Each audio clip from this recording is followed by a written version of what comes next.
उमरिया जिले के बांधवगढ़ में सक्रिय जंगली हाथियों का कहर बढ़ता जा रहा है। ये जंगली हाथी किसानों की फसलों को नुकसान पहुंचाने के साथ ही पार्कों में लगे टेंट को नुकसान पहुंचा रहे हैं। इसी बीच वन विभाग ने एक जंगली हाथी को रेस्क्यू कर पकड़ा है।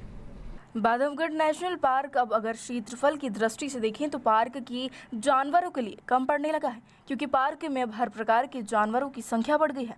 तो वहीं अब मनुष्य और जानवर के बीच आपसी मतभेद भी देखने को मिल रहे हैं। कहीं जानवरों को इंसान मार रहे हैं तो कहीं जानवर इंसान को मार रहा है। इस बात को जानने के लिए जब हमने अपनी ग्राउंड रिपोर्ट की तो पड़ताल के दौरान पता लगा कि इंसान सबसे ज़्यादा प्रताड़ित नजर आ रहे हैं।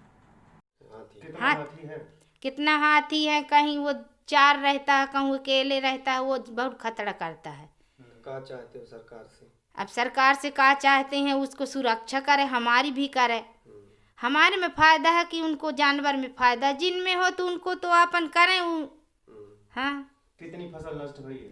कितनी है, वहाँ जाके देखो ना, खेत में कितने पैर बने, उसके कितना नुकसान भा, कितना रेंगे हैं, कितनी मड़ैया ढोसे हैं, क्या क्या है वहाँ सब बना है ना खेत में। अब यहीं हम क्या बताएं, मेरे पास आ जाता है तो उसको फिर बिचकाते हैं, भगाते हैं, तब बरिया खिसकता है।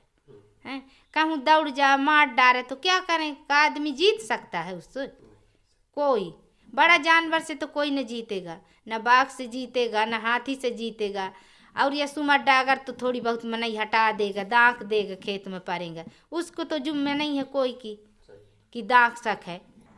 वहीं अब इस बात का संतुलन बनाने के लिए प्रबंधन एक बड़ी अहम भूमिका अदा करता है और जानवर एवं इंसान के बीच एक कड़ी बनता है। इसे दोनों परिस्थितियों में विश्वसनीय कार्य करना पड़ता है। तो वहीं पार्क के लगे गांव में आतंक का पर्याय बन गए एक हाथी को रेस्क्यू करने में सफलता प्राप्त की है। अब रेस्क्यू ऑपरेशन के बाद गाँव के लोगों ने राहत की सांस ली है।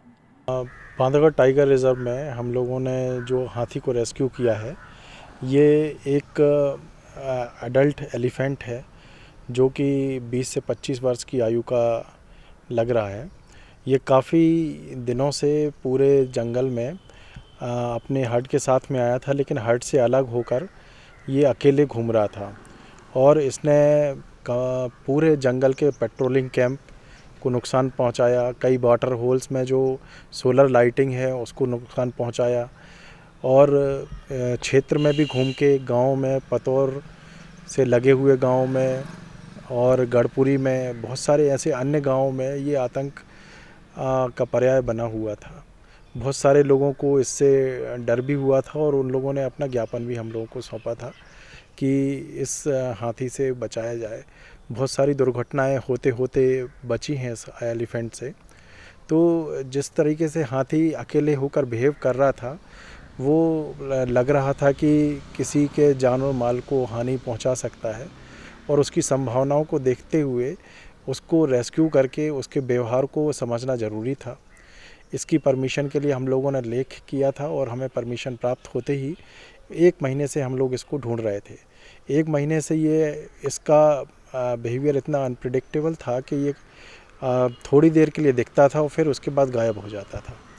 तो कल जब हमें सुबह इसकी सूचना प्राप्त हुई तो पूरे दल बल के साथ में हम लोगों ने तत्काल इसकी प्लानिंग की, रेस्क्यू की प्लानिंग की और सभी इक्विपमेंट और सारी प्रिकॉशंस के साथ में एलिफेंट को रेस्क्यू करने के लिए हम लोग दमदमा कैंप खैतौली रेंज में गए।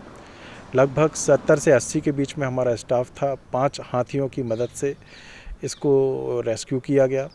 रेस्क्यू के बाद उसको पूरा ऑब्ज़र्व किया गया, मेडिकल उसका चेकअप किया गया। मेडिकल के बाद वो चेकअप में फ़िट पाया गया है, कोई उसको दिक्कत नहीं है और किसी भी प्रकार की कोई एबनॉर्मल बिहेवियर उसका ऐसा नहीं लग रहा है। शाम को जब उसको खाने के लिए गन्ने वगैरह दिए गए तो उसने गन्ने वगैरह अच्छे से खाए और शांत रहा। तो अभी उसकी स्थिति को कुछ दिन ऑब्ज़र्व करने के बाद फिर उसमें विभागीय कार्रवाई के लिए हम लोग आगे उसको कान्हा में प्रशिक्षण के लिए भेजेंगे। बता दें कि यहाँ पर पार्क होने के नाते हाथी पहले से ही निवास करते थे, लेकिन बीते वर्षों से यहाँ पर छत्तीसगढ़ से आए हाथियों ने अपना कब्जा जमाया हुआ है। अब हाथी भी गांव की फसलें उजाड़ने में कोई कसर नहीं छोड़ रहे हैं। यहाँ तक कि हाथियों के कुचलने से कईयों की मौत हो चुकी है। लेकिन बांधवगढ़ का जंगल इतना सुंदर व व्यवस्थित है कि अब हाथियों को भी आ गया है। उमरिया से नरेंद्र शर्मा की रिपोर्ट।